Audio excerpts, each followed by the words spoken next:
The Ganges is the most venerated river on Earth. On its 2,500-kilometer journey from source to sea, it flows through the physical and spiritual heart of India. To bathe in these waters is said to purify the soul. To die on the riverbank is to gain entry to heaven. The Ganges' spiritual influence is matched by its physical power. The river and its tributaries support 500 million people.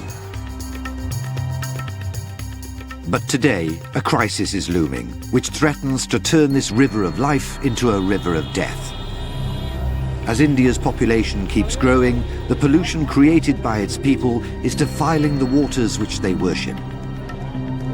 Each year, over 1 million young children are poisoned by this river. Today, the Ganges, though holy, is less than pure.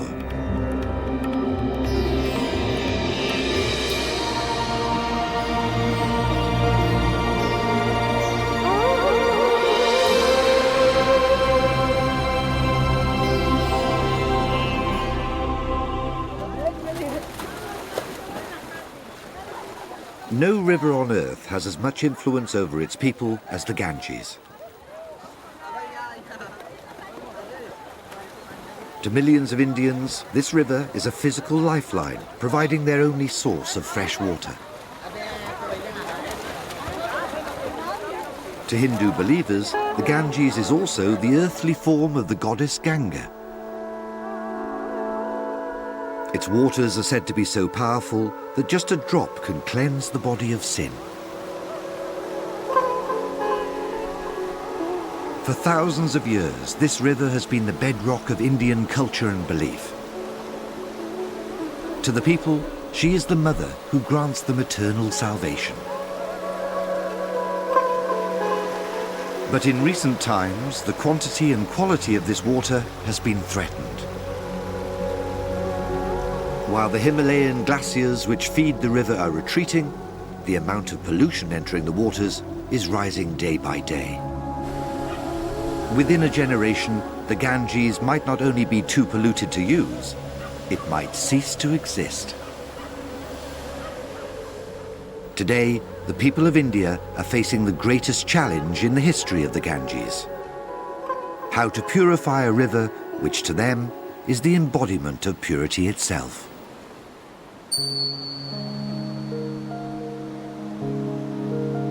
In Hindu culture, ordinary water is believed to have extraordinary powers. Millions of Indians follow a daily ritual of pouring a handful over themselves to remove the impurities which accumulate in the course of a day. When water is moving in a river, it's even more precious, since it carries any pollution away in its flow. All of India's major rivers are considered to be holy. But the river Ganges is the holiest of all.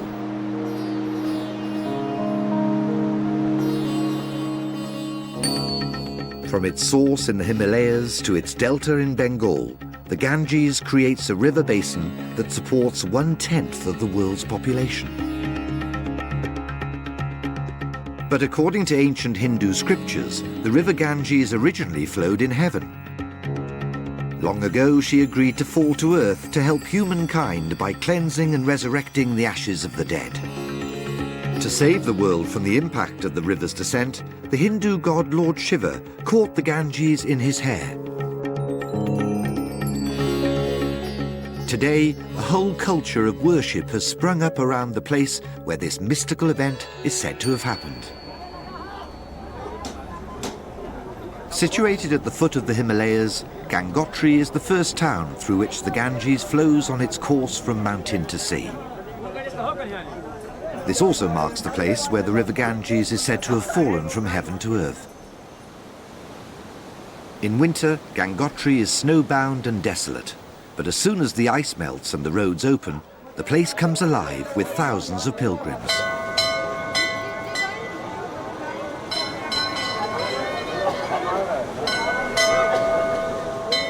Visiting the Ganges at Gangotri is one of the most powerful pilgrimages a Hindu can make.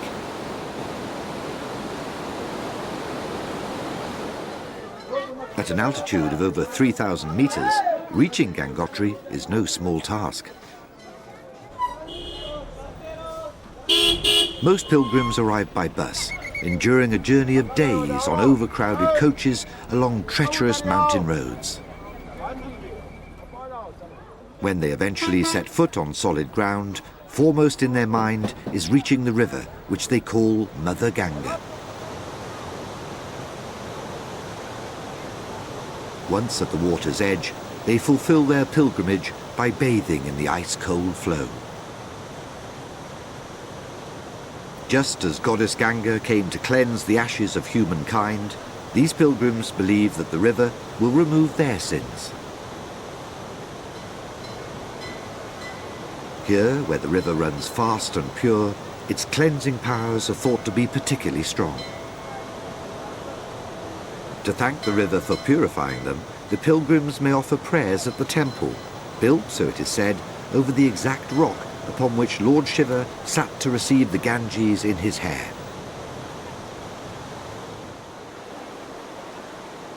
Some pilgrims employ priests to conduct private ceremonies of devotion. For a few rupees payment, they make offerings to Mother Ganga on the pilgrims' behalf.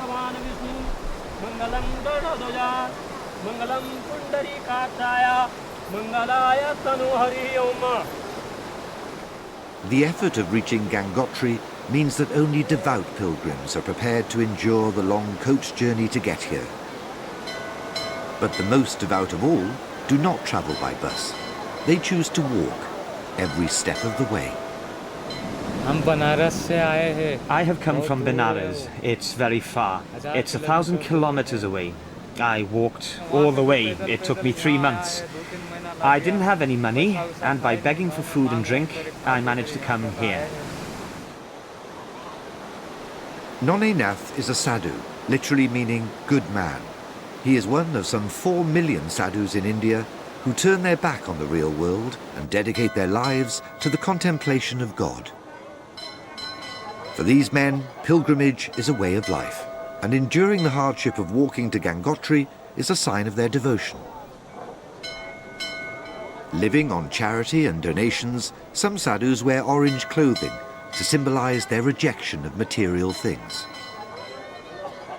Some, like Nonne, cover themselves in ash as a sign of austerity. For sadhus, coming to Gangotri is an essential part of their lifelong quest to worship the deities, among whom goddess Ganga is one of the most powerful. Every morning I get up, bathe, perform my rituals and apply ash. I perform prayers to the Mother Ganga and for the people. Then, having had my meal and water, and after the evening prayer, I have to sleep. The next morning I wake up at 4 o'clock and bathe again. This is how one has to live in Gangotri.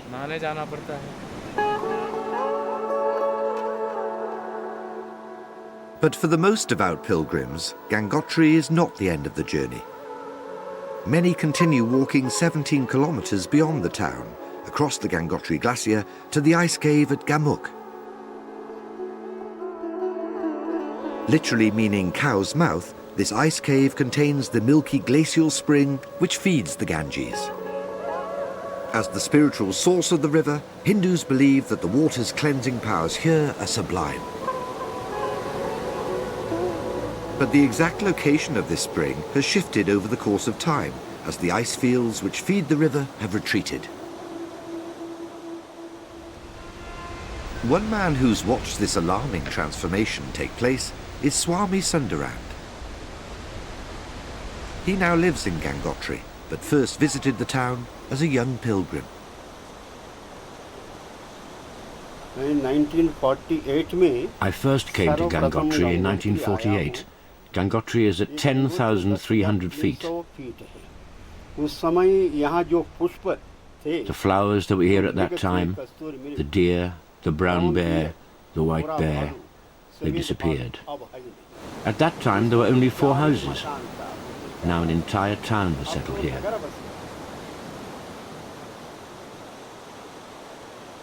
The house which Swami Sundarand built for himself is a testament to his lifelong passion for photography.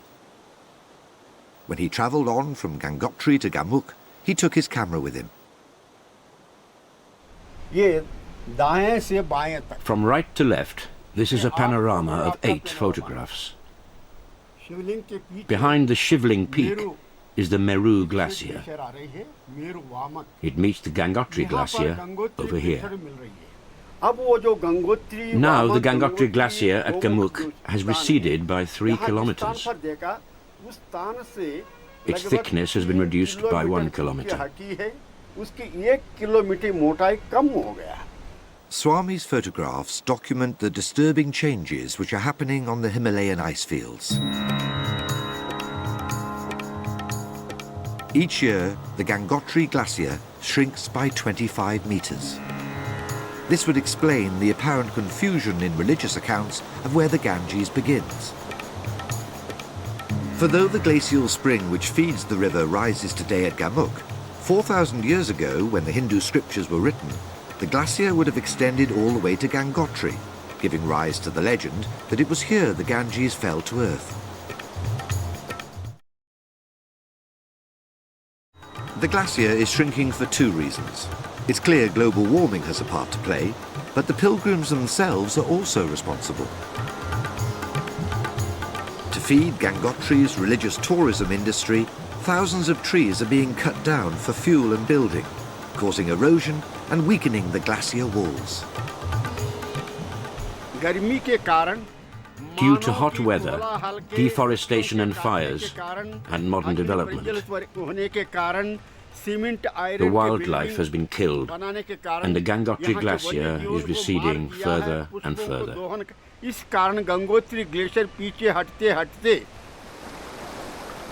आने वाले 50 In the वर्षों next में 50 years, the eternal glacier will disappear. या जो glacier वो रहेगा नहीं Ganga India जल के and the लिए whole world गंगा के एक will बूंद pine के for just a drop सारा of भार Ganges बढ़ water. विश्व के लोग तरसेंगे. Experts warn that at this rate, the glacier will disappear by 2035, and the spiritual source of the Ganges will dry up completely. The effects of such an event would be catastrophic for all those who depend on these waters to sustain both their body and their soul.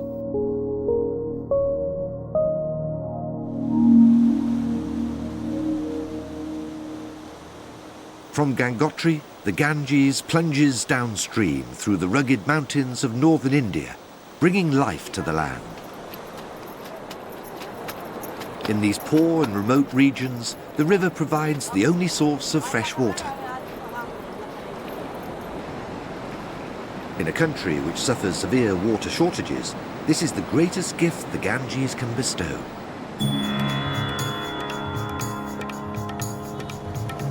Later, along its course, the river sustains many more people as its waters are diverted and pumped to thirsty cities and towns. Today, the Ganges and its tributaries support half the population of India.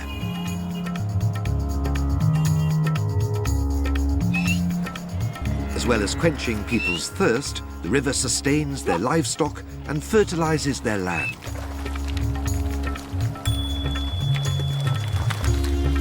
The reason for this is that the Ganges carries more silt than any other river in the world. Mineral-rich sediment eroded from the Himalayan rocks is carried along in the flow and deposited across the river valleys, creating rich agricultural soils. It's no wonder that the gifts which the river brings are seen as blessings from the goddess. Some 225 kilometers downstream of Gangotri is the town of Haridwar. Haridwar is revered as the place where the Ganges leaves the mountains and enters the plains, becoming the force which fertilizes the land. Each year, 18 million people visit the town to celebrate this crucial junction in the river's story.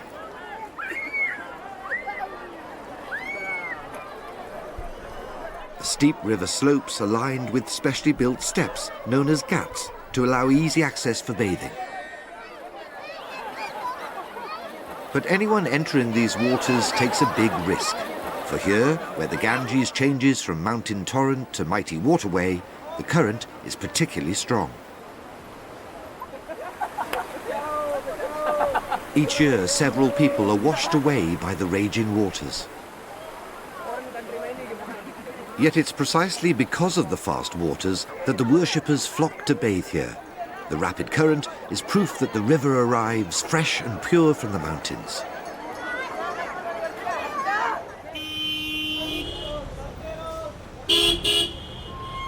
What's more, Haridwar is one of the first major towns downstream of the Ganges source that is easily reached by road, making it one of the most popular pilgrimage sites in India.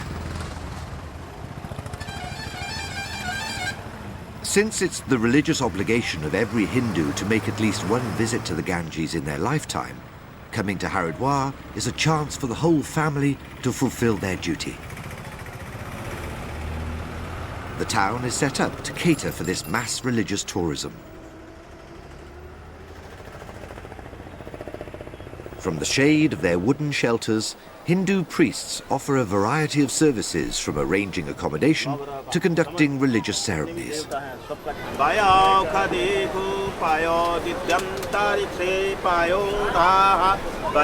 One which is particularly important to Hindu families is the mundan, a head-shaving ceremony performed in the first or third year of life. The hair present at birth represents unwanted traits from past lives. To ensure the child doesn't carry bad qualities from the past to the present, the head is shaved and the old hair thrown to the Ganges to be purified.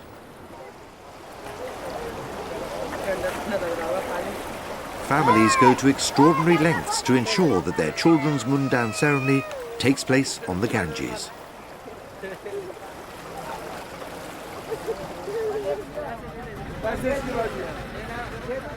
Before leaving Haridwar, even the most pious tourists like to buy a memento of their visit. Among the most popular gifts are sealed vials of river water, known as Ganga Jal. The label claims that adding a few drops of Ganga Jal to your bath will ease all kinds of illness and rid the body of sin. Most locals, however, choose to buy a plastic bottle, which they fill up for themselves. What seems like a cheap gift is in fact the most precious souvenir any visitor can take home. For Hindus believe Ganga Jal has supernatural powers. It's claimed that, never mind how long it's kept, Ganges water does not deteriorate, but stays fresh even when exposed to the air. It's even said that mosquitoes can't breed in Ganga Jal.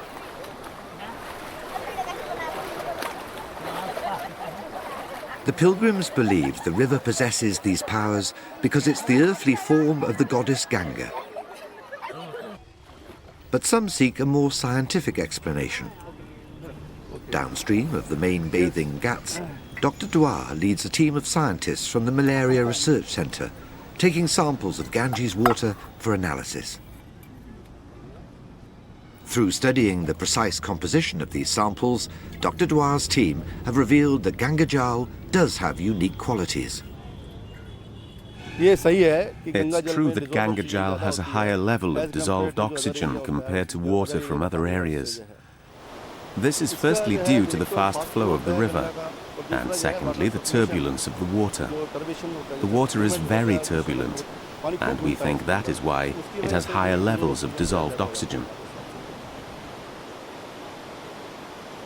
The scientists believe that the high levels of oxygen in Ganga Jal make it difficult for bacteria to reproduce. This would explain why the water stays fresh for so long. But today, dam and water diversion projects are altering the flow of the river current and so threatening the water's self-cleansing qualities. We know that when dams are built, the water flow decreases, and so mosquito breeding potential increases. Wherever the water becomes stagnant, mosquito breeding will automatically increase.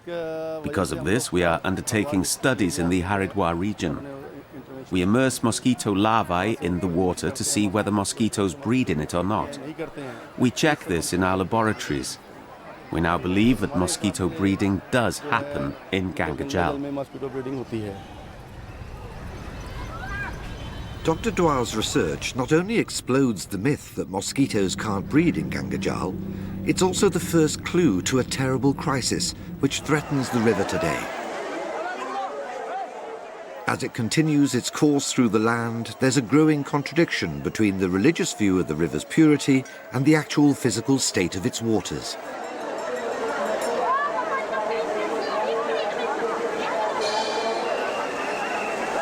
As night falls on Haridwar, pilgrims congregate for the evening prayer ceremony called Ganga Aarti, meaning river worship. This is a powerful celebration of the life-giving qualities which the Ganges carries forth from here to fertilize the land. But the beauty of the ritual belies a terrible irony. For while Haridwar is where the Ganges matures into a mighty river, it also marks the place where this river of life begins a bitter battle to survive the pollution and excesses of the modern world.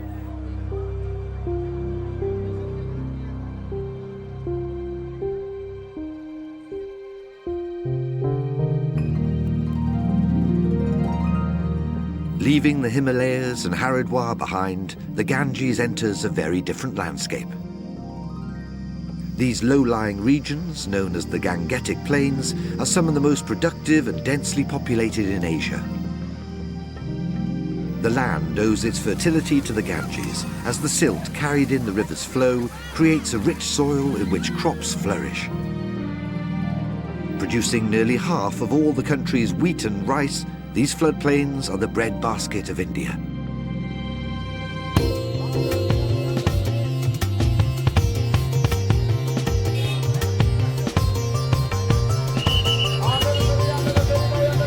It's no wonder that the Ganges is revered as the river of creation and abundance. It's the river's natural fertility that supports the region's exceptionally high birth rates, which are set to propel India's population to around 1.5 billion people by 2030. By then, India will have overtaken China as the world's most populous country.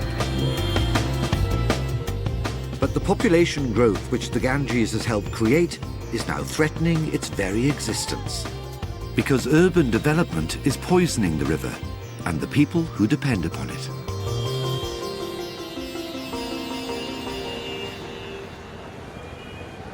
Located in the middle of the Gangetic Plains, Kanpur is the first megacity on the Ganges.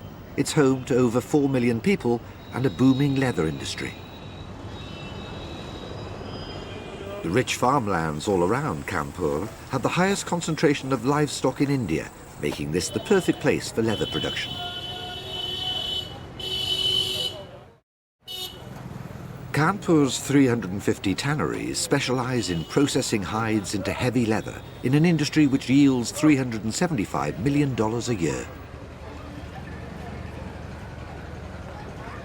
But poor planning means there's no effective system for dealing with the massive amounts of industrial waste produced. For those who work and live here, the sulfurous gases pouring from the factories are a serious health risk. Rates of respiratory disease in this town are extraordinarily high.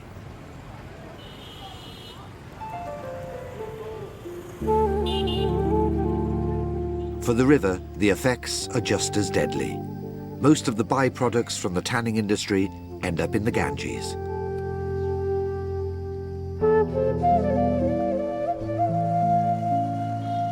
Though it is mandatory that tanneries have their own effluent treatment plants, at least half do not. All manner of waste from animal carcasses to toxic effluents laden with carcinogenic chemicals pour through 4 major drains directly into the river.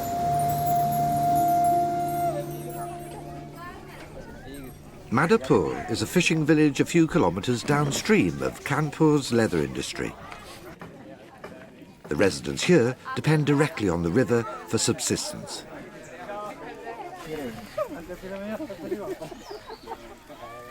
Fishing used to provide this community with a good living, as Kishampal Kashyap recalls. We used to watch our elders hunting for fish here, and they had to carry their catch in buffalo carts. Such big fish, long ones, weighing about 20 kilos. People couldn't even lift them sometimes. Then, as we grew up, the amount of fish gradually decreased. Some fish don't even come here anymore because of the bad water that flows from Kanpur.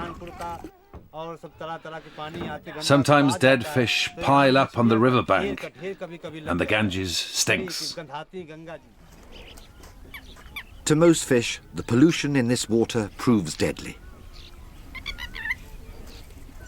Among the few species hardy enough to survive is the local roe fish. But when caught, their flesh is so laden with toxins, it is practically inedible. Sometimes we think, fine, we don't have anything else to eat, so we'll just cook this. But sometimes it turns out to be bad and makes the children sick. The people of Madhopur know only too well how pollution is poisoning the river. But they can't escape its deadly effects. They depend on these waters for their survival.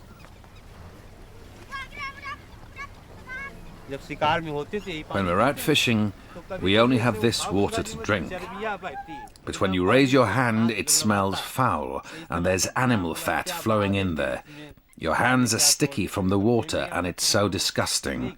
God knows what they discharge into the river. It's not fit for drinking. When you raise your hand like this, you can see animal fat floating in the water.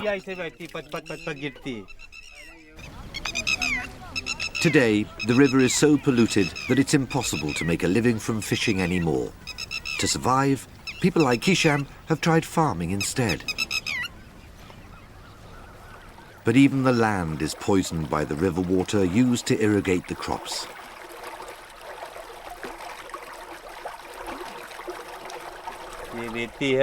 We want to use the sand to grow cucumbers, melons, and vegetables. But when you plant seeds in the soil, they don't germinate. But even if they do germinate, when the plant becomes so big, it dies. That's it for us. Life is hell.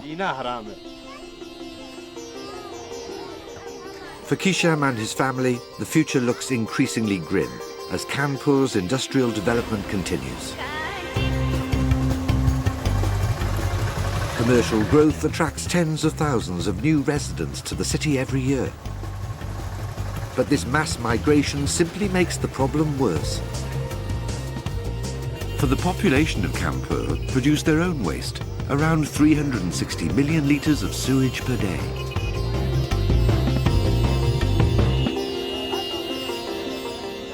Poor planning means the city's treatment plants struggle to cope and vast amounts of raw sewage are deliberately discharged into the Ganges. The river has become a deadly threat to the people who depend on it.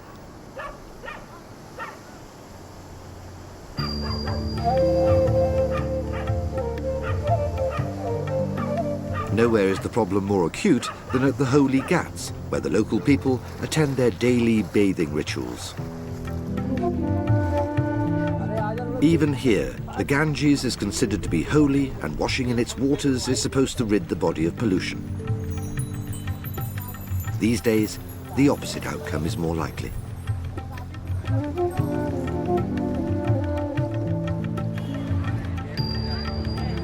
At the city's hospital, the true extent of Kanpur's pollution problem is made shockingly clear.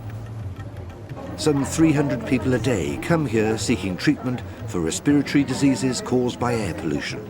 The number of people suffering from waterborne diseases like cholera, diarrhea and hepatitis is even greater. Women and children are especially vulnerable. Dr. Kiran Pandey is an obstetrician who has first-hand experience of the deadly effects of pollution on people's health. If the water is polluted and people are drinking it, then the pollution is entering their bodies. Worm infestations are waterborne.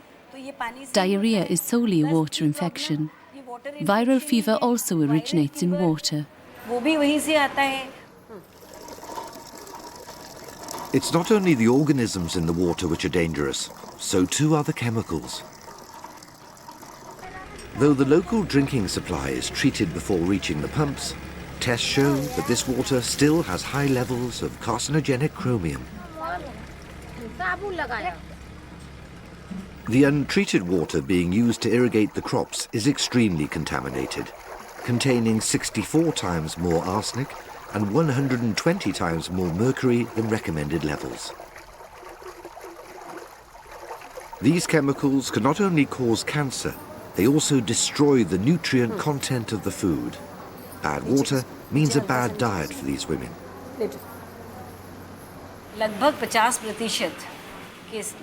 Almost half of all the patients we see have anemia. For example, a normal hemoglobin level would be between 11 and 13. Now in India and in this area, we have problems of malnutrition. So we often get patients with hemoglobin levels of 1 to 3 milligrams. And because of this, the child's growth is affected. It could also lead to premature delivery and underweight babies, and even sometimes death. There's no doubt that the polluted river is to blame for much of the death and disease suffered by the people of Kanpur. But they can't afford to protest too much. The wealth generated by the tanneries drives the local economy. For many residents, a dirty Ganges is a regrettable but necessary price to pay.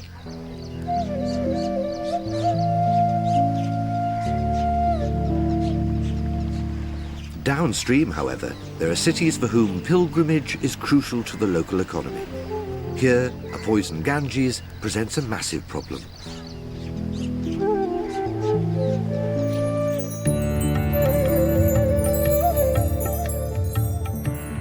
The city of Allahabad sits at one of the most sacred river confluences in India. This is where the holy Ganges meets the earthly Yamuna and the mythical Saraswati River. Hindu mythology says that gods and demons fought a war here over the nectar of immortality, spilling some at the river's confluence. During the Kumbh Mela festival, pilgrims gather to venerate the place where the nectar fell, in one of the most important events in the religious calendar.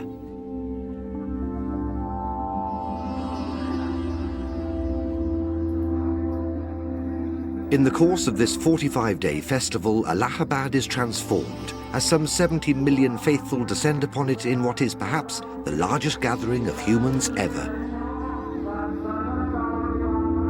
The most important event of all is the royal bath, when pilgrims rush to the water's edge to perform a unique cleansing ritual for Mother Ganga. According to legend, when the goddess agreed to liberate mankind from its sins, she asked who would purify her afterwards. It was deemed to be the sadhus, who during the Kumbh Mela would bathe in the water, absorbing the river's sins and purifying her again and again. Being first to the river to cleanse the goddess is a much sought-after rite and has been the cause of stampedes in the past. But in 2007, things took a very different turn as the most committed holy men boycotted the festival. Disgusted by the pollution and islands of rubbish floating in the river, they refused to bathe until the authorities cleaned up the waters. Some even threatened mass suicide.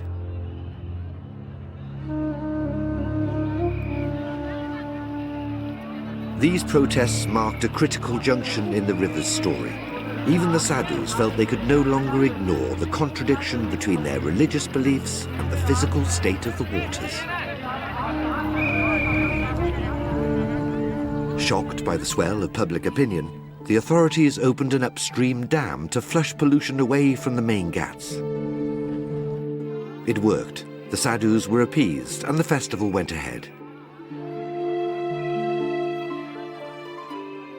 But in the minds of the public, a new truth had been established, that the Ganges, though holy, is now less than pure. It's becoming clear that drastic long-term action is needed to prevent this river of life from becoming the river of death.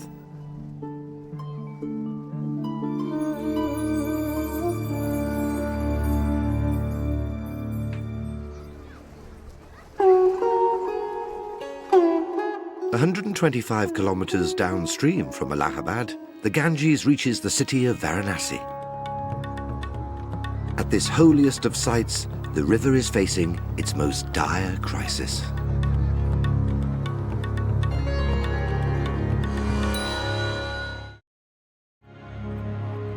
Varanasi is said to be the spiritual home of all 330 million Hindu gods and goddesses.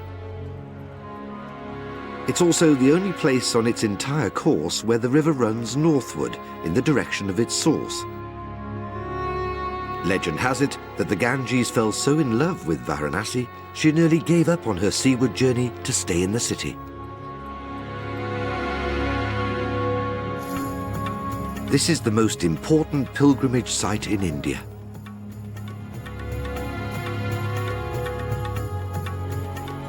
Hindus believe that those who are cremated and have their ashes thrown to the Ganges at Varanasi will receive eternal salvation.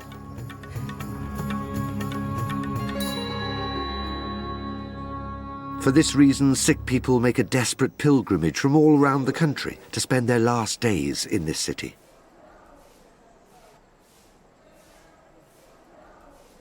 Living in the most primitive conditions, these women have chosen to leave their families behind and face death alone. Surendra Pasayad attends to the ill and dying on the riverbanks. The old people who come to Varanasi think, if I detach myself from my family, I will find God. When you sacrifice one thing, you receive another. So people come here to find God. In return for a small payment, Surendra makes sure that these women receive food and medicines for their pains. But to him, it's about more than money.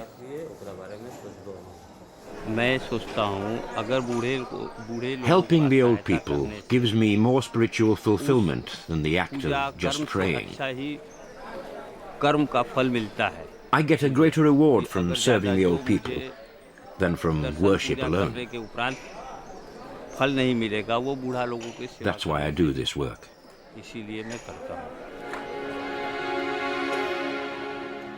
Not only does Surendra care for the sick, he looks after the dead too.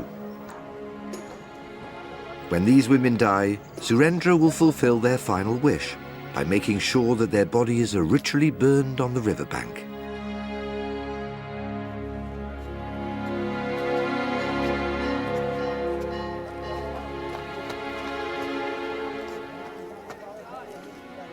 The main cremation business is based here at the Manikanika Ghat, the holiest of all places in this city of holies. Working in this death factory is a dirty and dangerous job. Those who keep the fires burning day and night belong to the social group or caste known as the untouchables.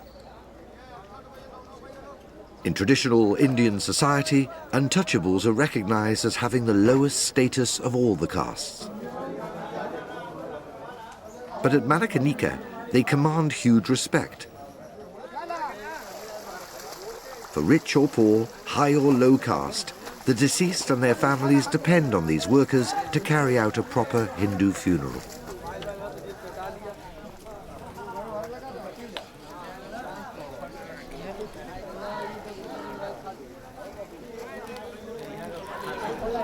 Package deals are available, even for the dead. All the wood, incense and manpower needed for a full cremation can be bought for some 950 rupees. That's about $20. Once the price is agreed, the deaf servants go to work. Firewood is weighed for the pyre, onto which the body will be placed.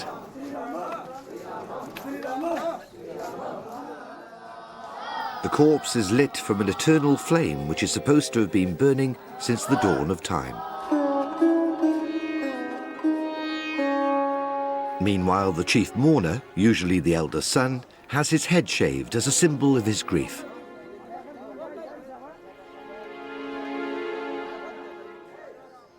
After the ritual preparation, the mourner takes the twigs of holy kusha grass from the eternal fire to set the pyre alight.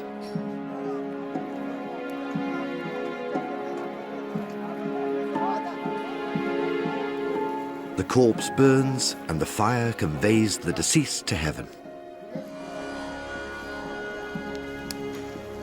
To the wider world, the public nature of this ceremony may seem macabre. But for Hindus, it is only right that this celebratory ritual should happen in the open. Few tears are shed as the mourners watch the souls of their dead ascending to the afterlife. Varanasi is not a sad place. You can attain all forms of happiness here.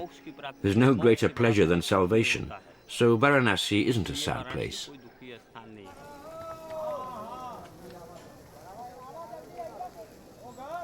After the cremation, the ashes are thrown to the river and the mourners walk away without looking back. The funeral workers in the meantime rifle through the charcoal in search of gold teeth and other precious remnants.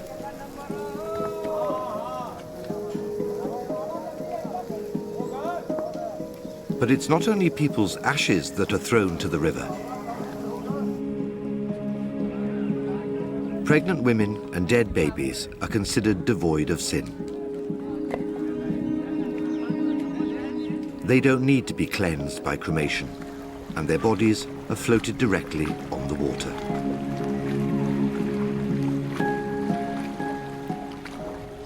At Varanasi, corpses wrapped in ornate shrouds are often seen floating along.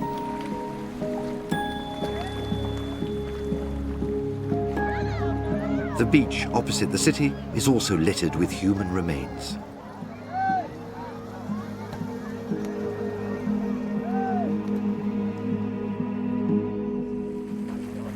Yet still, every morning, Hindus gather to bathe, driven by an unshakable belief in the river's purity.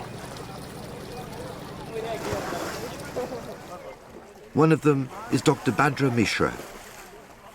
Dr. Mishra was only 14 when he became the 7th priest in his family, a position passed down from father to son. He's also a professor of hydraulic engineering and is fully aware of the pollution which plagues the river. Yet for him, bathing in these waters is not a matter of choice, but a matter of faith. The religious texts say that visiting the goddess, touching, washing, drinking her, cleanses our sins. I will not break from tradition, but I also just can't believe that there is no pollution entering the Ganges. There certainly is. So, in my case, there's a rationally trained mind as well as a committed heart. Dr. Mishra believes it is the authorities, not the pilgrims, who are to blame for most of the pollution on the Ganges.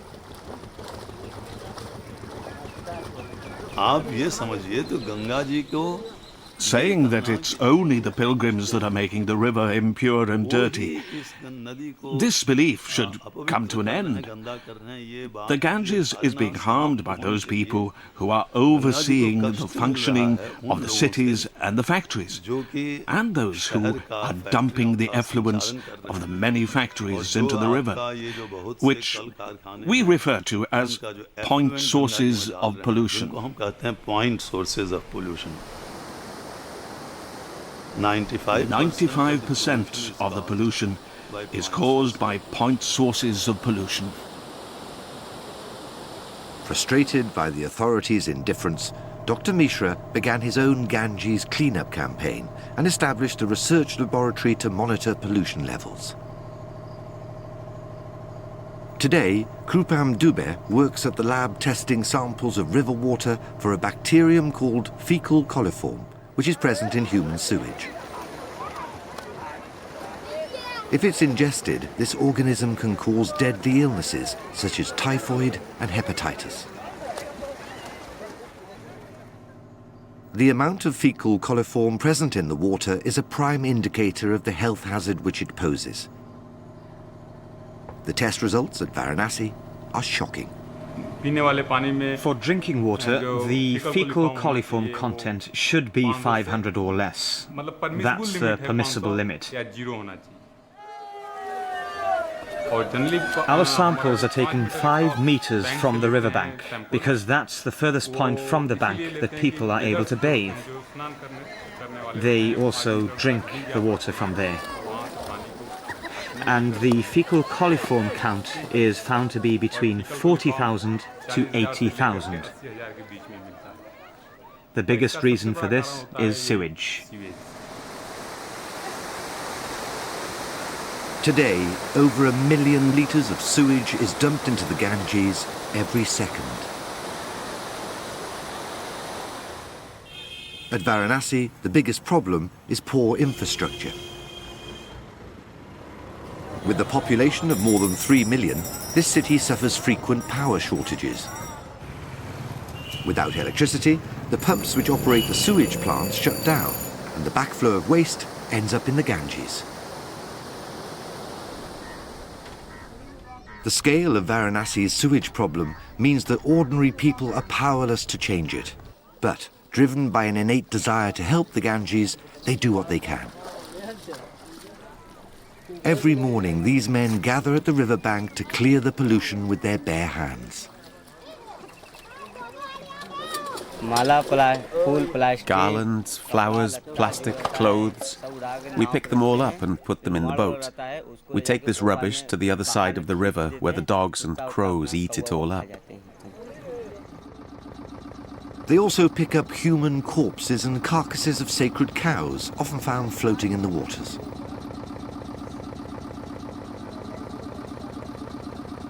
But their efforts are just a drop in the ocean. Of course, we feel there shouldn't be any pollution. We try and clean up, but the pollution continues. How much can be cleaned? There are just a few of us cleaning, but God knows how many are polluting.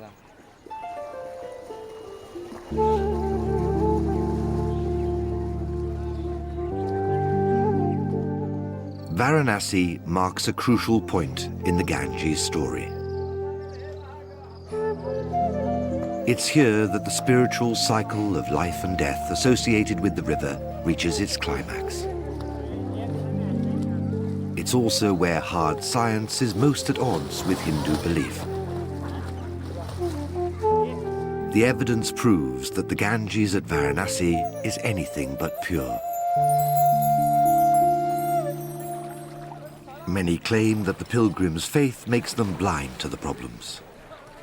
Others believe that even if people knew about the pollution, they would still feel compelled to bathe. For them, the Ganges is the medium of life. Just like a fish cannot be separated from water, they cannot be separated from the Ganges.